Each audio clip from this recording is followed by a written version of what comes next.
Son las 7:03 ya de la mañana, lo anuncié antes de irme a la pausa. Los comentarios los vamos a hacer después de las 7:30 de la mañana. Diego García Sayán es, como ustedes saben, relator de Naciones Unidas para los temas vinculados a la independencia, jueces, fiscales y abogados. Ha tenido la gentileza de venir hoy muy temprano. Porque además de aquí se va al aeropuerto, está haciendo un viaje de cara a las actividades que permanentemente desarrolla en distintas partes del mundo, y le agradecemos justamente por ello. Doctor Diego García Sayán, qué gusto saludarlo, muy buenos días. Siempre un gusto estar aquí, gracias por la invitación. Gracias por venir. Bueno, hay varios temitas. El primero se ha producido el día de ayer y viene desde la política, y es que se ha enviado una comunicación a la Comisión Interamericana de Derechos Humanos, con sede en Washington.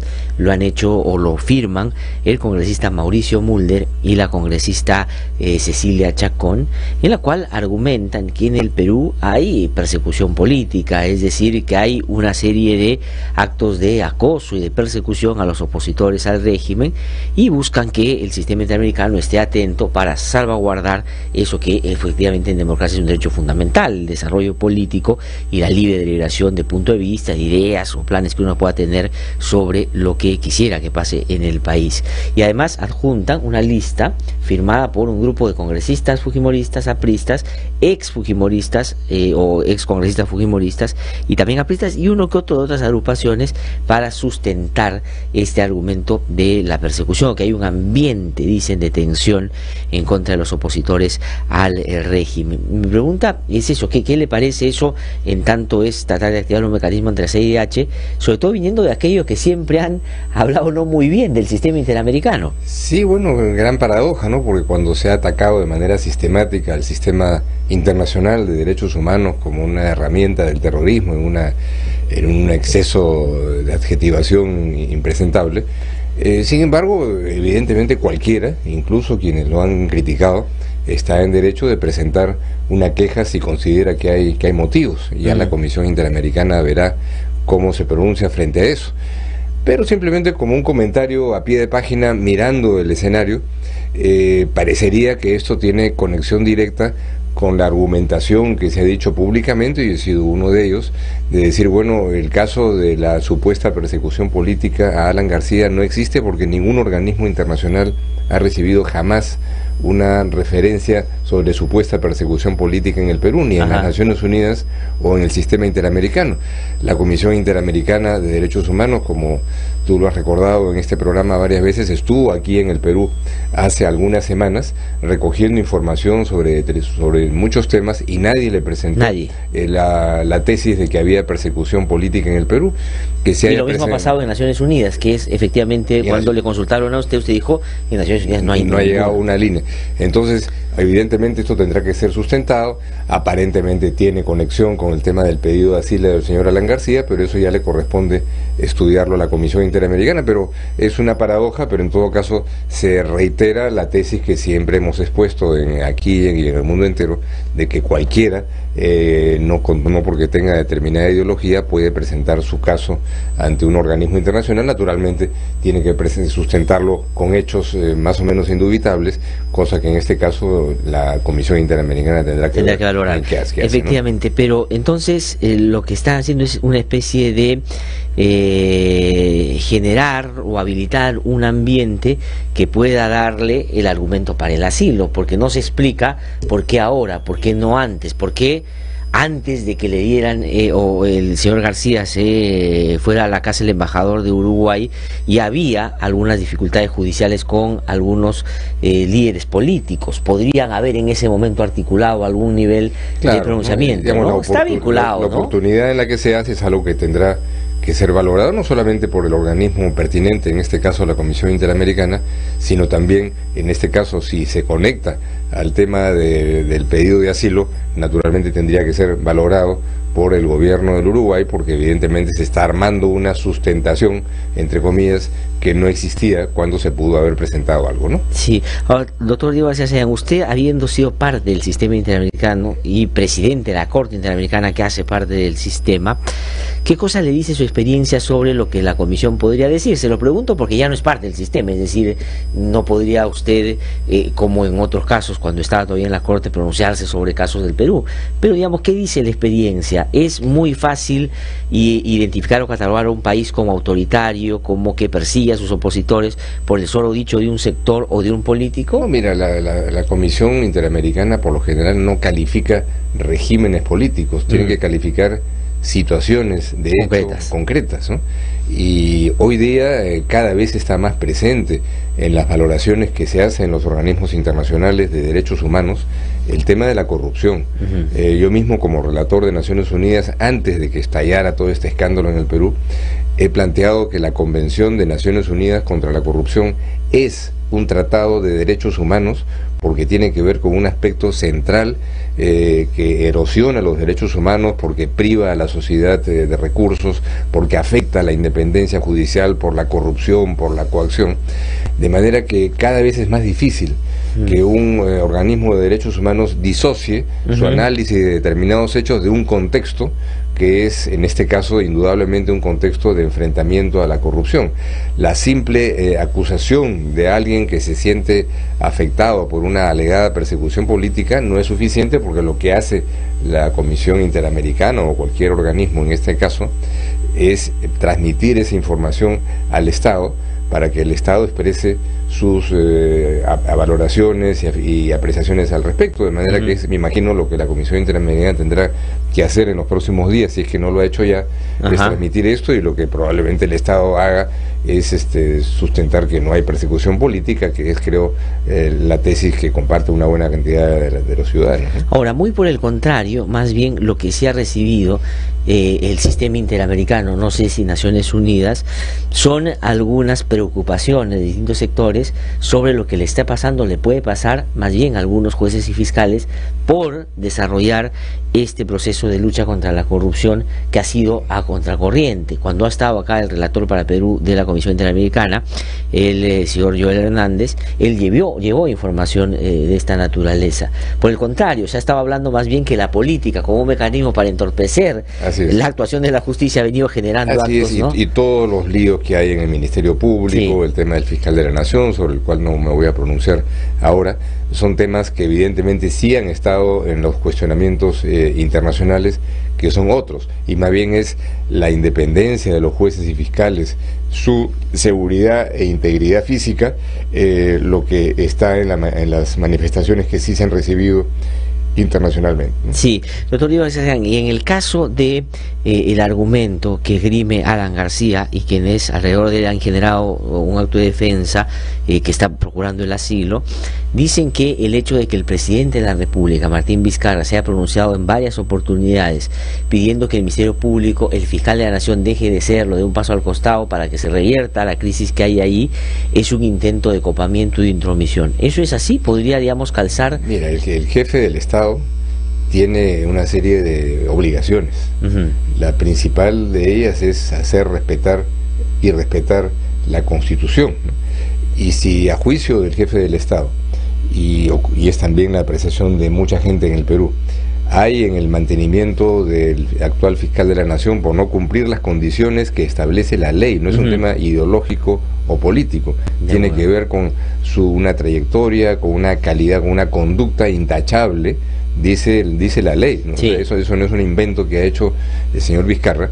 Evidentemente, cuando hay una distorsión sistemática de la verdad, en donde incluso se llega a decir públicamente que mentir no es un problema porque todos los abogados mienten, ¿no? Cosa que felizmente no es así, ¿verdad? No es así.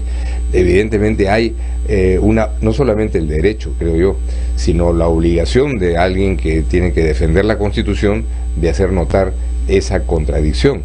No creo que haya ahí un afán de copamiento, porque en el Perú, de acuerdo a la Constitución, a diferencia de lo que hay en otros lados, el gobierno no nombra al fiscal de la Nación, de manera que la sustitución del actual por otro no es para que el gobierno pueda poner a su pieza ahí. Eso se hacía antes, cuando era presidente el señor Alan García, con la anterior Constitución, por ejemplo, de manera que tendría que ponerse en marcha los mecanismos de sustitución, en donde entra a tallar ¿quién? El Congreso, y los nuevos mecanismos que se van a poner en marcha a partir de la aprobación del referéndum que se haga el 9 de diciembre, ¿no? Si eso no es, como usted bien lo he explicado, un elemento que se pueda tener a consideración para argumentar interés de copamiento del Ministerio Público, esta argumentación de que, porque lo han dicho así algunos parlamentarios sobre todo, de que fiscales y jueces son los artífices de la persecución por mandato o por cercanía que tienen con el Ejecutivo. ¿Qué habría que decir con eso? Hoy hay, al margen del pronunciamiento sobre el fiscal de la Nación, el control y el manejo de algunos jueces y fiscales que están luchando contra la corrupción, que estén siendo digitados por el Ejecutivo. ¿Se podría...? Mira, yo creo, gracias, que estamos viviendo en el Perú un momento que tiene grandes semejanzas con la fase de reconstrucción democrática del año 2001, 2002, en donde frente a un proceso político controlado por la corrupción y por el crimen, que puso agentes de esos sectores a la cabeza del Ministerio Público, del Poder Judicial, del Consejo Supremo de Justicia Militar, la respuesta que se dio para que hubiera justicia, para que hubiera investigaciones, salió de adentro del propio sistema judicial y el Ministerio Público, por fiscales y jueces probos y capaces, que sin ningún proceso de digitación política, no hubo que nombrar a ningún juez, a ningún fiscal, se dio un proceso de investigación contra la corrupción espectacular, que en menos de un año había recuperado para la sociedad peruana más de 100 millones de dólares que habían sido indebidamente apropiados por tráfico de armas, por tráfico de drogas. Entonces ahora hay una cosa parecida. Los jueces y fiscales que están a cargo de los procesos son personas que estaban ya dentro del sistema judicial y que tienen una posición que difícilmente sería imaginable que está siendo digitada por el gobierno o por el Ministerio de Justicia. Tendría que eso que demostrarse. Claro. Hoy día, y hace tiempo, felizmente, los gobiernos en el Perú no tienen ninguna capacidad institucional, política, aunque lo quisieran, de poder manipular a un juez, a un fiscal. Eso se sabría de inmediato, porque tener alguna impresión de fuera de que hay una coincidencia entre lo que hace un juez y fiscal y con lo que yo pienso estando en el gobierno, eso no tiene ni pies ni cabeza, porque si uno mira las encuestas se da cuenta que el 68% de la gente apoya lo que está haciendo la justicia anticorrupción. Claro. De manera que no es el gobierno, es la sociedad peruana la que está observando con interés que hay una acción enérgica, que hay respuestas concretas, que hay investigaciones que pisan callos de gente importante en la economía y en la política del país, y eso no puede de ninguna manera justificar la tesis de que el gobierno está controlando o manejando el sistema de justicia. Y sobre lo que se dice es la criminalización de la política, porque otro argumento apunta a eso, que en los debates que se dan en el marco de estos incidentes en el sistema de justicia, con la tesis de que dentro de las organizaciones políticas estuvieron instaladas organizaciones criminales que generaron actos como lavado de activos, y se dice que con ese pretexto, o bajo ese término, en realidad lo que se está diciendo es que los partidos políticos son organizaciones criminales, y eso en una democracia es atentar con uno de sus pilares fundamentales. Claro, ¿no? Pero en ningún momento ninguna de las decisiones judiciales ni investigaciones del Ministerio Público han dicho eso. Han dicho que dentro de los partidos políticos se han puesto en funcionamiento estructuras criminales, que es una cosa diferente, que no conduce a la ilegalización de la organización política, sino a las estructuras en donde hay personas con nombre y apellido que tienen que ser investigadas. Y dicho esto, Glasser, de elogio a lo que es el papel activo e independiente que hoy día tiene la justicia en el Perú, eso no impide que se puedan hacer cuestionamientos y críticas. Sin duda. Porque puede haber excesos. Como lo ha habido, creo yo, en algunos casos. Yo personalmente no estoy de acuerdo con las decisiones de prolongadas detenciones preventivas. La detención preventiva tiene que ser mucho más corta, precisa, cuando se reúnan las condiciones para ello. Y hay temas que están hoy día en la noticia de los medios de comunicación, el anuncio que se ha hecho ayer de que los integrantes del Movadef sometidos a una investigación y a un proceso por apología del terrorismo han sido absueltos, ¿no? Yo no conozco el proceso en detalle, pero a primera vista me parece un error, ¿no? Porque hay elementos muy claros de la conducta del Movadef, de las cosas que se han dicho repetidamente en los últimos años, que sí cuadran con la definición de apología del terrorismo, de manera que en este caso creo que la justicia se ha equivocado. Yo creo que sí tendría que haber fallado en un sentido condenatorio, pero tiene la posibilidad la Fiscalía, en un país democrático, de presentar el recurso pertinente para que la instancia superior revise el caso, de manera que elogiar lo que está haciendo la justicia no impide ni afecta el derecho y la obligación que tiene la ciudadanía de ejercer la sana crítica frente a decisiones con las cuales uno pueda no coincidir. Ayer, por ejemplo, yo hacía notar una cosa que justamente evidencia que no hay persecución, ¿no? Ollantumala estuvo en una prisión preventiva, desde mi punto de vista excesiva también, estuvo 9 meses de 18 que le habían puesto, y cuando se salió le incautaron la casa donde vivía con sus hijas. Y a mí, en términos personales, me pareció que eso no estaba bien, que era un exceso.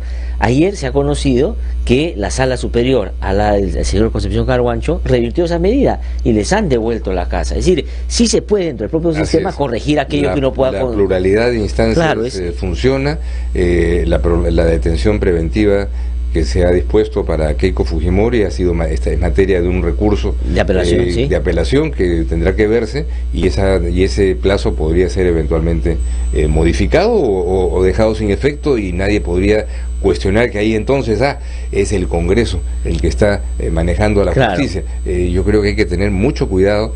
Estamos construyendo una democracia paso a paso en el Perú, y tenemos que entender y aceptar que cuando hay una amenaza tan seria como la corrupción, la sociedad tiene que aplaudir las decisiones enérgicas. Mira, ha habido ayer un anuncio que se hizo en México de una reunión de fiscales antimafia en Italia, que han analizado las propuestas de seguridad pública que quiere poner en marcha el nuevo gobierno de México a partir del sábado que asume funciones, y ponen el eje frente a lo que hay en México de violencia, de criminalidad y de todo, el eje en la lucha contra la corrupción.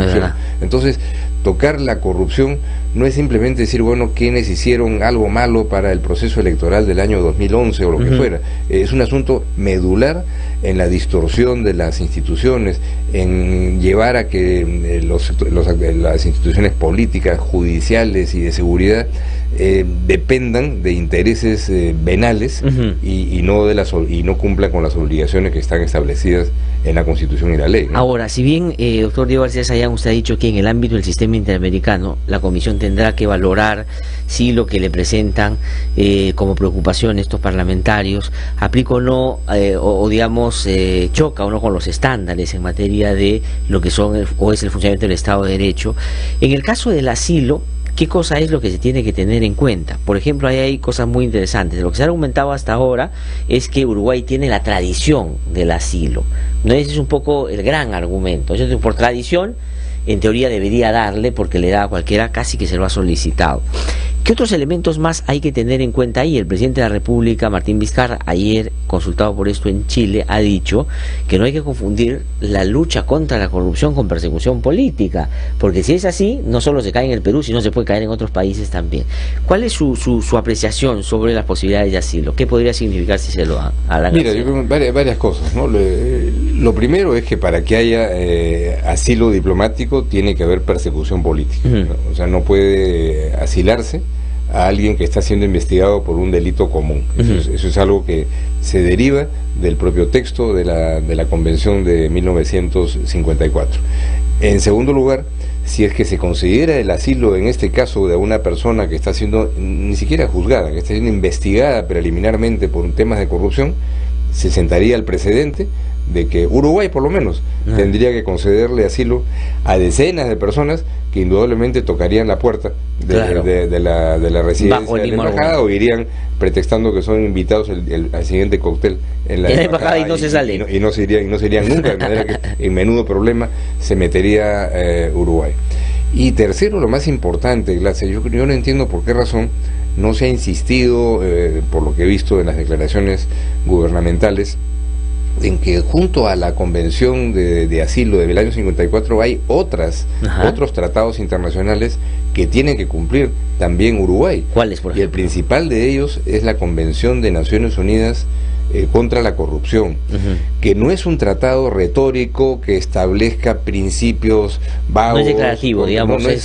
No, es un asunto que tiene obligaciones concretas a través de las cuales los estados partes, de uno de los cuales es Estados Unidos, ojo, y hasta ahora no se ha utilizado ese tratado. Y eso que Estados Unidos no hace parte de muchos tratados, y en este sí. En este sí. Sí, claro. Es el tratado más importante de los últimos 40 años en materia de cantidad de países. Y Uruguay lo ha suscrito. Y Estados Unidos podría ser requerido por la justicia peruana a propósito del tema Toledo como una obligación que tiene por la Convención de Naciones Unidas contra la corrupción. Para entregarlo. Así es. O sea, digamos, entonces, ese tratado obliga a todos los países del mundo son parte de ese tratado, a que sus jueces y sus fiscales cooperen en las investigaciones contra la corrupción que están haciendo otros estados que son parte de esa convención. De manera que Uruguay, que es parte de la Convención de Naciones Unidas, está obligado a que su justicia apoye los procesos anticorrupción, está obligado como país a apoyar al Perú en esas investigaciones, de manera que si eventualmente una persona que está siendo investigada por corrupción se le da protección diplomática sin que exista persecución política demostrada, estaría horadando de manera seria la Convención contra la Corrupción, y abriendo además una discusión sobre qué cosa es lo que está pasando en Uruguay, ¿no? Sí. Asuntos en los cuales evidentemente el actual gobierno de Tabaré Vázquez no tiene ninguna responsabilidad, ni el presidente ni su canciller, pero evidentemente es curioso, ¿no? Como lo conversábamos antes de que empezara el programa, el expresidente Julio María Sanguinetti, el hermano de Julio María Sanguinetti, el hermano de quien es el único de los importantes líderes políticos que se ha expresado a favor del asilo de Alan García, está, según parece, de acuerdo a la información que sale de las investigaciones en Uruguay y en Brasil, vinculado, es el enlace clave entre Odebrecht y la banca de Andorra para armar las cuentas en la banca. En Uruguay para conectarse con Odebrecht. Entonces, Uruguay no solamente es que está de lejos mirando qué pasa con Odebrecht en el Perú, sino tendría que sentirse particularmente afectado si es que le da protección a una persona que, no digo que Alan García tenga responsabilidad penal, pero alguien que está siendo investigado tiene que continuar siendo investigado hasta que se determine si hay responsabilidad penal o no. Y insisto, yo no creo que decir que no hay razón jurídica para el asilo no implica decir tiene responsabilidad penal. Eso tendrá que determinarlo la justicia cuando... De acuerdo, yo creo que ahí también Alan García ha metido en un lío a los uruguayos que están en un año preelectoral donde el tema de Lavallato no era un tema de discusión, y García con este comportamiento lo ha traído. Y un país que no tiene esta imagen de ser uno de los países, entre comillas, corruptos de América Latina, en este caso los focos de atención se ponen a ver, bueno, ¿qué significaría que a alguien que está siendo investigado por hechos que tienen conexión también con asuntos que tienen que investigarse en Uruguay se le dé asilo diplomático? No, y en el ámbito de América Latina, Tabaré Vázquez es, y en la última medición que se ha hecho, el presidente más popular, y creo que esto puede terminar generándole problemas. Y también es un país, uno de los que tienen mayores índices de legitimidad, el sistema democrático, que es muy débil en otros lados, como por cierto Venezuela. Claro, pero yo creo que lo de si es que Uruguay acepte el asilo, digamos tácitamente lo que está dando a entender es que en el Perú no solo se persigue procesos políticos, sino que no se cumplen los estándares básicos de un sistema democrático. Así es. Y eso nos puede asemejar, cosa que no es verdad, a otros lugares donde sí se violan los derechos humanos y no se respeta la democracia, Venezuela y otros países. Entonces es muy riesgoso y peligroso que ellos se pongan en ese lado. Digamos, Venezuela, si este señor que ha sido presidente de PDVSA busca asilo diplomático, en un contexto como el que hay ahora de interferencia grosera en la independencia judicial en Venezuela, no tiene ni siquiera discutirse, simplemente probablemente sería un hecho absolutamente indiscutible de validez del asilo. De pronto el señor tiene algo que explicar a la justicia penal, tal vez, pero una justicia penal insostenible en materia de su independencia es un asunto que sería hasta ofensivo con el esfuerzo que se ha hecho en el Perú, no por el gobierno, sino por un montón de personas, de instituciones, por tener una justicia mejor, una justicia que dé respuestas, una justicia en donde los actores de la corrupción no pasen piola, como se dice. No, de acuerdo, o sea, si pasa alguien que quiere salir de Nicaragua o países de naturaleza, bueno, hay que darles el asilo, pero en el caso de Alan García no. Y además, por otro dato que me parece interesante, y quiero pedirle su comentario también, porque curiosamente en esta reconfiguración que hubo en el sistema interamericano, en la OEA, el, digamos, secretario general de la OEA es uruguayo. Entonces, digamos, si Uruguay le ha sido a Alan García, ¿cómo le explica a los países de la OEA que su país está en esa línea? El relator para la libertad de expresión es uruguayo. Ha estado hace poco aquí pronunciándose como el APRA y el fujimorismo querían ir contra el gobierno a través de atentados contra la prensa, a través de la ley Mordaza. Es decir, más bien ellos tienen evidencia de que ha sido del otro lado que ha venido la arremetida. Hoy el principal problema en la percepción ciudadana en la mayor parte de países es la corrupción. Que un país de la tradición democrática y un gobierno dirigido con años de la trayectoria democrática de Tabaré Vázquez horadase las convenciones internacionales contra la corrupción, dándole facilidad para la impunidad y cortando las vías de una investigación judicial, sería un precedente sumamente grave que afectaría al Perú, sí, pero afectaría básicamente a Uruguay, que sería fácilmente identificable como un actor político y diplomático que está horadando estas convenciones, una de las cuales acabamos de mencionar, sí, la de Naciones Unidas, claro, en donde es el único tratado internacional en el que son parte todos los países del planeta. No, ese dato es muy importante, que yo no lo había puesto en el radar. Que Estados Unidos haya firmado un tratado sobre esto, digamos, da cuenta de la importancia del Estados mismo. Unidos está obligado a cumplir. Está obligado, cosa que no está obligado en otros convenios que no ha firmado, por ejemplo. Entonces, ¿no? Después de la Convención de Asilo Diplomático del año 54, que ocurrió hace más de 60 años, sí, no es que esa convención ya no tiene vigencia, pero las relaciones entre los estados tienen otros componentes, sí, claro, ¿no? Y esos otros componentes son evidentemente hechos que, en la hipótesis, por ejemplo, de que esto llegara a la Corte Internacional de Justicia de La Haya, estamos en un contexto totalmente distinto del asilo de Haya de la Torre en la Embajada de Colombia durante la dictadura de Odría. Primero, que en ese caso se trataba indiscutiblemente de una dictadura. Y se estaba persiguiendo ideas, claro, se estaba asesinando a apristas y comunistas por el régimen de Odría, se había cercado la residencia de la Embajada de Colombia, se había cavado un foso para que nadie pudiera entrar ni salir por túneles. El señor Haya de la Torre no recibía visitas sociales en la residencia de la Embajada de Colombia, ni había comunicación libre por parte de sus seguidores, que estaban todos perseguidos, siendo varios de ellos asesinados, de manera que es en un contexto totalmente diferente, ¿no? De acuerdo, doctor Diego García Sayán, como siempre, muchísimas gracias por haber venido a conversar con nosotros. Muchas gracias. Darnos sus, como siempre, tan claros puntos de vista también. Ha sido Diego García Sayán que ha conversado con nosotros. Tengo que irme a una pausa, regreso en un instante para hacer los comentarios del día y luego les cuento quiénes vienen a visitarnos esta mañana.